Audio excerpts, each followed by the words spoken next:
عباد الله، أوصيكم وإياي بتقوى الله، فاتقوا الله واطيعوه يجعل لكم من كل هم فرجا ومن كل ضيق مخرجا، ومن يتق الله يرزق سعادة الأبد ويبارك له في الأهل والمال والولد. فطوبى لمن وحد ربه وصام وقام وصلى وزكى وأنفق وتصدق وجاد وعلى جود ربه اعتمد. ويا سعادة من حفظه الله من العجب والكبر والفخر والأنانية والحسد. ويا ندامة من في الباطل خاض وجرد من لسانه مخراضا يتتبع عورات المسلمين ويعد سيئاتهم. وصلي اللهم على محمد وعلى آل محمد. برابر زكانم ومل الدنيا يا دشين بلام دنياتان دكموا بوشاني كي تر درس كرابين. هر همومان چون روشيك من هبو كهاتين الدنيا وبكور بهي بروتو قوتي روشيك مانش دبيت أبي بروتو قوتي كسوكار من دامن قرننا وقور بتاقي تنها وكو چون لنا وزيجي دايك من بتاقي تنها بوين أبي لنا وقورش دا بتاقي تنها بين. معلومة بوها متان برابر زكانم استاكي ما هر همومان كابوينوا كبيستمان حاجي وفاتي كردوا هر كسيق لمالي خوي درچو بسياركي هاتو دوري من داوا بلان دنيات عندكموا او كابونوي ايما امرو همو لأولادي وكسوكاري وثروة وسامان هر همومان هیچ سودێکی پێناگەێنین لە غەیری دوعا خێر نەبێ ئەوەی کەوا بەکەڵکی دێ ئێستاکە کردەوەکانێتی ئەو کردەوانەیە کەوا ئەنجامی ئەدەی لە ڕۆژانەی ژیانت. لەبەرەوەی برا بەڕێزەکانم پێغەمبەری خوددا عەلەیهی السەڵات وەسەلام ئەو پرسیارانەی کەوا لە ناوگۆڕدا کە کاتێک داگیرەی لە ناوگۆڕ کە سوکارمان بەجێمان دێڵێن و پێغەمبەری خوددا دەفەرمێ مردو جۆی لە شەخشی نەعلەکانی کە سوکارێتی پەرژین بێ لە ڕووی ئێوەدا کە کاتێک بەجێی دێڵێ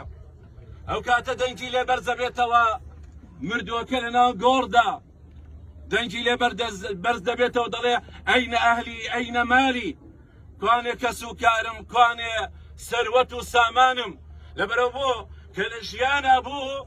کە سوکاری لە دەوری بوون گیان نەهێش هەتا ئەو کات و ساتەی وەفاتی کرد هەتا لە دنیادا بوو چاوی گڕەدا سەروەت و سامانەکەیە بینی لە ناو گۆڕدا دەنگت لێ بەرز دەبێتەوە بۆ سەروەت و سامانەکەت. ئەو کاتە پێی دەڵێن ئەدەنەبان ڕانی ڕاستە و پێت دەڵێن ئۆپرە بگرا ئێستاش لە خەمی ئەوەی کەوا بڵێ کوانێ سەروەت و سامانم کوانێ کەس و کارم. ئەی دراوسێت مرد خزمت مرد ئەملا ئەولاد مرد بیرت نەکردەوەکەوە ڕۆژێکی تۆ دەمری بۆ ئەوەی هاوارد لە ئەولاد و سەروەت و سامانت نەکردایە. برا بەڕێزەکانم هەروەکو شاعیرە گوتوێتی الليل مهما طال شەوگار چەندێ درێژ بێ لا بد من طلوع الفجر هەر دەبێ ڕۆژ ببێتەوە. والعمر مهما طال تەمەنمانی چەندێ درێژ بێ هەر دەبێ سەرەتا لا بد من دخول القبر تەمەنت چەندێ درێژ بێ هەر دەبێ ناو گۆڕ ببینی. نوح نەبی نوح عەلەیهی السەلام برا بەڕێزەکانم بەس تەمەنی پێغەمبەرایەتی کە خودای گەورە لە قورئانەکەیدا ئاماژەی پێ کردووە بەس تەمەنی پێغەمبەرایەتیەکەی 950 ساڵ ژیاوە. ئەمجا کە کاتێک کە لە سەرەمەرگا بوو هاتنە دەوری پرسیاریان لێ کرد ئەم ژیانە ئەم تەمەنەی تۆ برتە سەر چۆنی بوو لەبەر چاوتام دنیایە. ئەوش لە وەڵامدا نەبی نوح فەرمووی وەکو ئەوە ژوورێک دوو دەرگای هەبێ لە یەکەمیان هاتمە ژوورەوە لەوی تریان دەرچوومە دەرەوە. برا بەڕێزەکانم ئیمامی شافعی لە کاتی گەنجیەوە هەتاکو ئەو ڕۆژەی وەفاتی کرد بە بەردەوامی گۆچانێکی پێبوو. پێیان دەوت هیچ کەسێک نابینین وەکو تۆ فیت و قینج ڕاوەستا بێتت کە تەمەنتیش گەورەیە نەمان بینیوە یا ئیمامی شافعی پشتت بچەمێتەوە ئەم گۆچانە چییە؟ ئەوش لە وەڵامدا پێیانی فەرمۆ بۆ ئەوەی ئەم گۆچانە ئەگرمە دەستمەوە بۆ ئەوەی بە هەمیشەیی لە پێ چاوم بێ کە من کەسێکی مسافرم دنیا بەجێ دێڵم کەسێک نیم ئەبێ لە دنیادا بمێنمەوە. كاتب برزة كانوا كسمان نامين ولا دنيا هذا دبي أم دنيا بجيب بهالين أم دنيا دبي بجيب بهالين والله قماني شاكتان بخداك تان هبي خد قماني خلابي في يوم بن والله دنياتان دكما وحاجي أم شولنا وقوردا أولادكاني أو ناتوان أو يبو بكن كأخو داي جور أنجام يدا برانبري لبروي بو لبروي كسي تشيني اشتر بوا كسي يقبوا كواهتا من ناسي من الأخوات ترس بوا كسي يقبوا ببردوامين رجاي مزجوتي قردو تبر كاتبرا برزكانم كابراي كاتلاي ابن عباس فرمي ابن عباس من يحاسب الناس يوم القيامة كل الرجل قيامت دا محاسبي خلقي دكا ابن عباس دولان دا بي فرمو الله پروردگار محاسبه من دكا عليه كابراي يكسب بشكي خوي ورجرا لابن عباس ودم ريوه ام جاي فرمو نجوت ورب الكعبه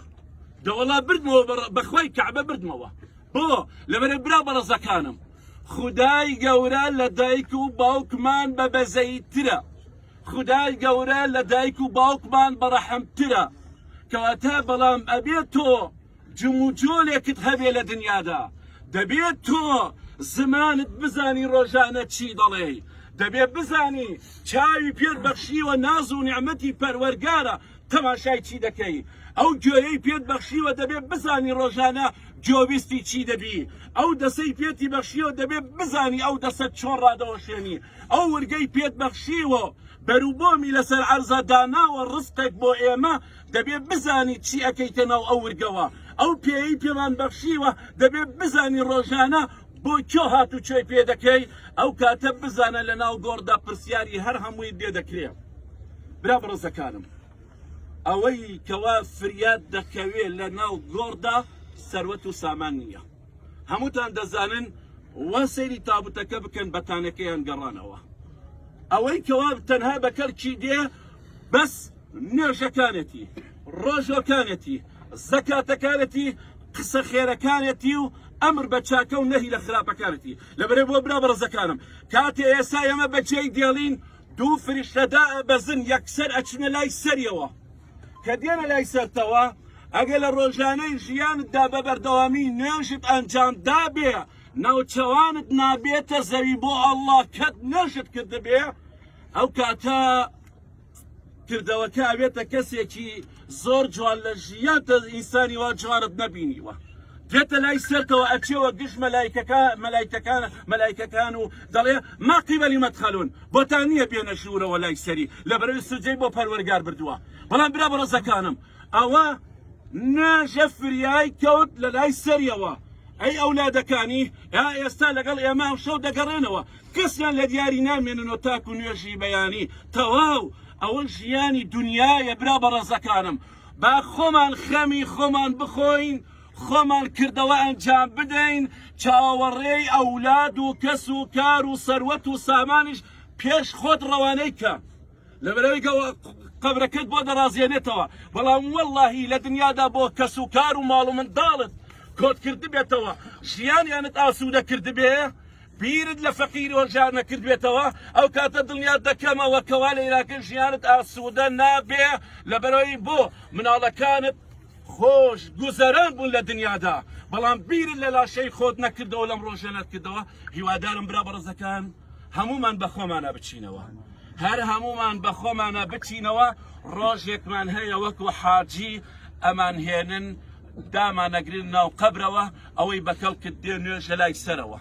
و هەروها ڕۆژووە لە لای ڕاستەوە زەکاتە لە لای چەپتەوە لای شانی چەپتەوە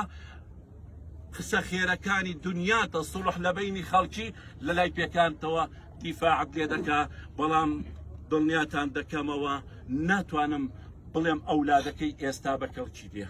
ئەم شەو نوێژەکانی بەکەڵکی دێ ئەم شەو زەکات و چاکەکانی کەواتە برا بەڕزەکانم با هەوڵدەین چاکە ئەنجام بدەین هەتاکو ئەو ڕوحی کەوا لە لەشمانماوە یا ربی خدای داوات لێ دەکەم بەناوە جوانەکانت بە سیفاتە بەرزەکانت ئەم بەڕێزێلەکەوە هاتن کەوتنە دوای جەنازەکە نوێژیان لەسەری کرد یا ربی خدای لەو دوو قیراتە بێ بەشیان نەکەی یا ربی خدای لەو دوو قیراتە بێ بەشیان نەکەی یا ربی خدایە بەناوە جوانەکانت بە سیفاتە بەرزەکانت دڵنیام ئەگەر ئێستا حاجی بگەڕێتەوە ناو ماڵ و منداڵەکانی و کەسوکاری زۆر دڵیان پێی خۆشە خزمەتی دەکەن بەڵام دڵنیام تۆ لە ئەولادەکانی بەڕەحەمتری یا ڕەبی خودای ئەم شەو میێوانی تۆیە ئەم شەو لەم گۆڕەدا میێوانی تۆیە بە فەرمانی تۆ دنیای بەجێهێشتووە یا ڕەبی خودایە ڕێز لە میێوانەکەت بگری یا ڕەبی خودایە ڕەحمی پێ بکەی یا ڕەبی خودایە ڕەحمی پێ بکەی یا ڕەبی خودایە ئەم شەوی لە هەموو ئەو شەوانەی ژیانی دنیای خۆش دەبێت یا ڕەبی خودایەدا لێکەم بە ناوە جوانەکانت بە سیفاتە بەرزەکانت لە مردووی هەر هەمومان خۆش لە مردووی هەر هەمومان لە مردوەکانمان لە دایک و باوکمان خۆش بی یا ڕەب داوا لێکەین بە ناوە جوانەکانت بە سیفاتە بەرزەکانت بە ڕەحمەتی خۆت لەگەڵ مردوەکانمانە نەک بەکردەوەی مردوەکانمان بە ڕەحمەتی خۆت ڕەحمیان پێ بکەی. ئەقول قولي هذا أستغفر الله لي ولكم. خوات زاي